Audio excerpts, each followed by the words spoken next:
Fashion Industry Broadcast and Style Planet TV are proud to bring you their new Netflix original series, The Girl's Guides to the World of Designer Fashion. This new 6-part series explores the seductive world of designer fashion. Series 1, The History of Lingerie. Series 2, The Legend of the Designer Bag. Series 3, The Mystery of the High Heel. Series 4, American Fashion. Series 5, Italian Fashion. And Series 6, Paris Fashion.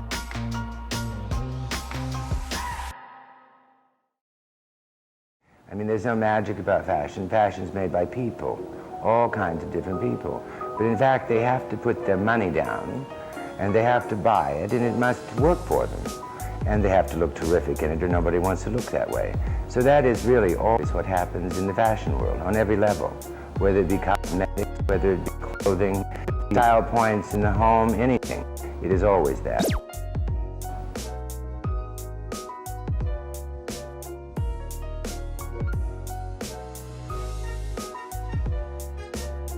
It's the mononymous name that continues to be whispered with reverence in today's fashion world. The name is Halston. Halston, as the world came to know him, is largely considered to be the first American style designer and one of the most crucial designers of the 1970s. He was famed for blurring the lines between the glitz of Hollywood and the glamour of the new Manhattan fashion scene. Yeah, basically it's a natural makeup, natural look, just glamorous. His designs came to define the quintessential 70s woman. Born in Des Moines, Iowa, he grew up with a passion for sewing and hat making for his family. This passion took him to the Art Institute of Chicago in the early 1950s. His hat designs would go on to be sold at famous milliners in New York. In 1958, Halston moved to New York. During this time, he would design hats for the many prestigious milliners, retailers and boutiques. The pillbox hat is the most famous catalyst of Halston's fast trajectory into the fashion world. In 1961, the First Lady Jackie Kennedy donned a pink pillbox hat at JFK's presidential inauguration. Designed by Halston, the pillbox hat was an item that would come to define Jackie Kennedy's signature style. The humble beginnings of crafting hats in his spare time had evolved into something much grander. Halston's success led him to become the head milliner at the iconic luxury department store Bergdorf and Goodman's, and the epitome of Fifth Avenue opulence. At this point, Halston had already built up a loyal, star-filled clientele, including the likes of Kim Novak, Deborah Kerr, as well as Diana Vreeland. Following the success of the pillbox, all eyes were on Halston.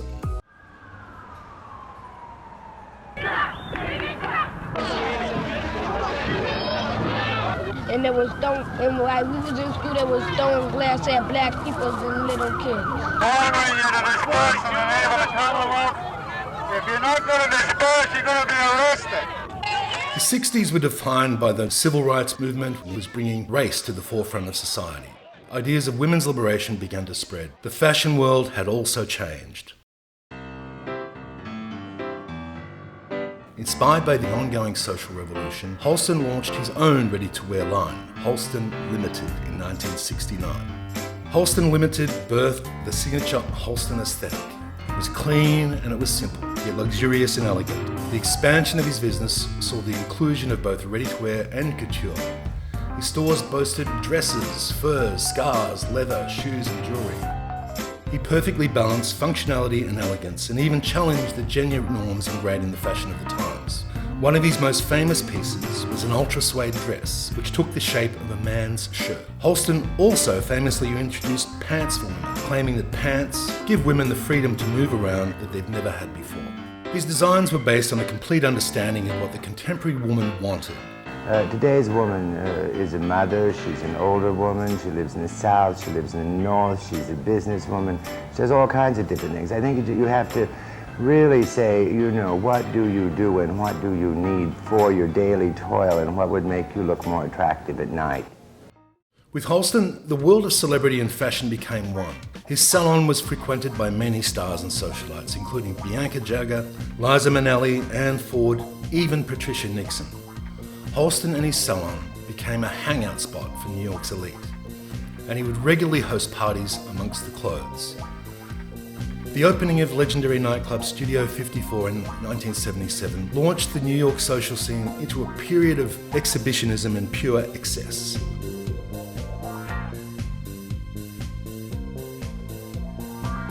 Halston also transferred this celebrity power to his models. The Halstonettes referred to Halston's clique of regular models including Alva Chin, Pat Cleveland and Karen Bjornson. The Halstonettes were renowned for their ethnic diversity and they were trailblazers for the future African-American models to come on the runways. As the 70s raged, so did Halston's reign. The 1970s saw the inception of his trademark looks. Strapless dresses, rayon dresses, knits, asymmetrical pieces, and spiraled pieces. Previously biased towards leathers and suede, Halston had transitioned into a love of the bias cut and single seam dresses. Halston's modern pure uniform was adored even by designers completely estranged from him. Donna Karan stated that he was not only one of the most influential designers, yet also he represented all that was modern and pure.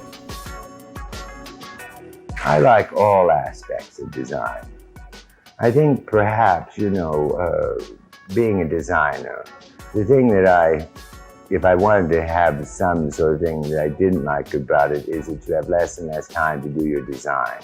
He had made a foray into menswear, handbags, lingerie, and even perfume.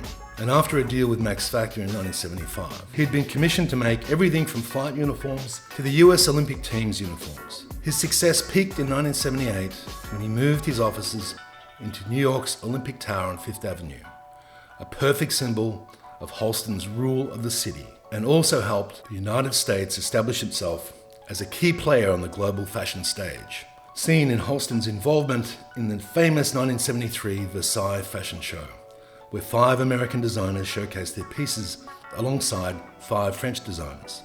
Halston had an immense impact on the fashion, both globally and locally, and his desire for more would ultimately be his downfall. Halston once famously proclaimed, "I want to dress all of America." In the coming years, Halston lost more and more control of his company.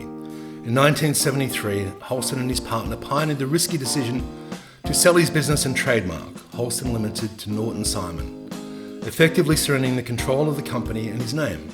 His success still managed to be on the incline in the mid-1970s. Magazine articles would question whether Halston was ever going to take over the world of fashion. These ill-advised decisions would later return to be the demise of his career. In 1975, saw the introduction of a unisex line that was progressive and inclusive, and 1976 saw the introduction of the designer's enormously successful first perfume. When Halston gives a present, it's like no other present in the world. Elegant, glamorous, sexy, and very, very special. You can share the Halston mystique and even give it as a gift with this beautiful silver top spray of Halston perfume. And it's yours for a limited time at just $8.50 with any $10 Halston fragrance purchase. 1977 signaled Halston's contracted to design pilot uniforms by an international airline. We better be better. We're ready. PLANA flies to over 50 major U.S. cities, 9 countries in South America, Mexico, principal capitals in Europe, cities in the Pacific, and the Far East. And to every one of them, we promise we'll do everything to give you the best airline service we can. Because we know to be your airline, we better be better. We better be better. We're ready. The beginning of the 1980s foreshadowed the end of Halston. Halston's demise may be attributed to the exhausting task of producing 10 collections each year. Halston's workload was inhuman. In addition to 10 collections, he had to oversee the aforementioned uniforms, menswear, and other items production. Halston's success was now dwindling and his inspiration ground to dust. Others attribute his demise to a multitude of licensees, eventually derailing his company. In 1983, Halston signed a 6-year deal with the department store JCPenney, in which he would launch an affordable clothing line. The prices of the pieces were between $24 and $200. A vast change in positioning that would permanently taint Halston's image. At the time, this controversial decision was slated by retailers. That same year, Esmark acquired Halston under Norton Simon, and these two acquisitions by conglomerates that had no understanding of the fashion world, as well as Halston's own personal battles, led to a loss of creative control that he would be eventually banned from creating designs. The luxury attached to the brand now had soured following the JCPenney deal, with many thinking that his designs were now cheap, and Bergdorf even dropped his collection from their stores. Halston's personal and social stature also overtook his hunger for fashion. Ostensibly, he started to spend more time socially, along with using drugs that fueled a downward spiral in his personal character. In 1984, Halston took a 2-week holiday from the enterprise, but never returned. Halston continually attempted to buy back portions of the company, but he was never successful. However, the downfall of the designer's career was due to his notorious wild drug-fueled parties in his New York home. He eventually spiraled down into drug abuse and later lost control of his company altogether and then died ignominiously of AIDS complications.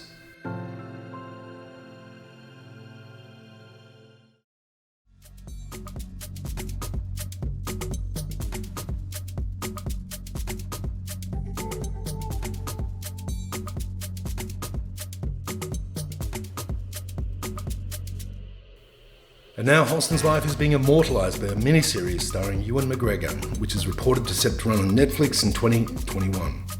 The actor will star in and executively produce the series based on the life of legendary designer, written by Shah White of The Affair and directed by American Crime Stories' Dan Minahan.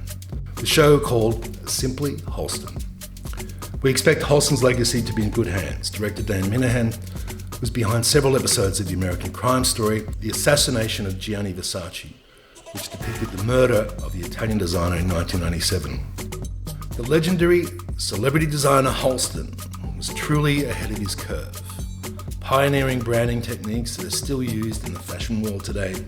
He built the first American fashion empire, and whilst it might have seemed like an unrealistic dream, he paved the way for today's fashion conglomerates. Halston even bridged the gap between high fashion and retail, allowing collaborations like H&M, X, Moschino, or Target's collaborations with Missoni and Jason Wu. And despite his ignoble demise, Halston's challenging of the status quo in the 60s and 70s can be felt today, leading to a complete reinvention of what it means to be a contemporary designer.